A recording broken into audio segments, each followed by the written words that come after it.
course, we have a lot for you tonight, including business and sports. Now, tonight, KTN News can report that there could be a looming crisis in the August 9th general election after the Independent Electoral and Boundaries Commission disclosed that it was yet to audit the voters' register. Now, this simply means that if the elections were to be conducted today, names of voters who have died since the 2017 general election could still be in that register. Then the IEBC says it has been unable to find a suitable audit firm to carry out that critical role. Now this, as the commission now inches closer to recruiting a substantive chief executive officer for the IEBC. With interviews slated for next week, KTN's Emmanuel Toh opens our broadcast tonight.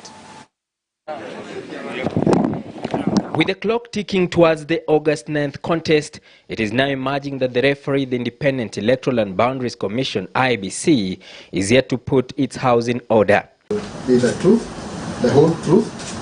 The commission Monday disclosing to the National Assembly Public Accounts Committee that it had not found a credible firm to audit the voters' register. The reason why it was delayed, first of all, is they did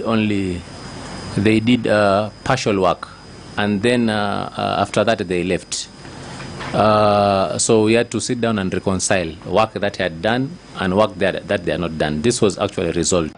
The acting CEO, Marjan Hussein Marjan, was at pains to explain why the requirement had not been met about 5 months to the next general election. But by then we were experiencing challenges of getting funding from the National Treasury.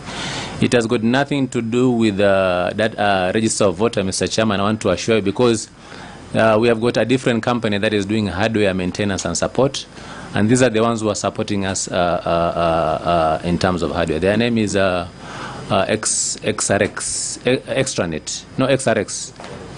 Limited.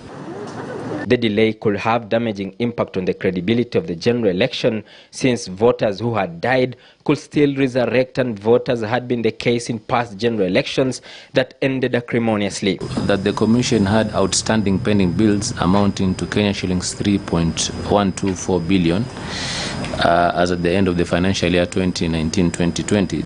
Those outstanding balances arising from ECK. When ECK actually was disbanded, they went home without handing over. We did a procurement for the media agency, which now we were able to get a new company. The company is called Artful High. What? Artful High.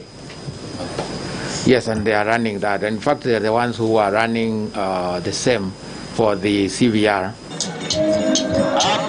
IEBC says it has had to re-advertise the job after only one company met the requirements, but later dilly-dallied, forcing the commission to re-advertise the tender afresh. This comes as the IEBC now says it had embarked on a mission to fill the CEO's position, which had remained vacant for about 4.5 years since September 2017, when the then CEO Ezra Chiloba unceremoniously exited. The commission says that 5 out of the 511 applicants had been shortlisted for interviews on Tuesday, 8th March at the Anniversary Towers in Nairobi. Some of those shortlisted include the acting CEO Marjan Hussein Marjan, Nancy Wanjiko Karaoke, Aura Zephania Keo, Dr. George Michugu Kamau, and Dr. Joel Mabonga. Majority of them have had stints at the commission.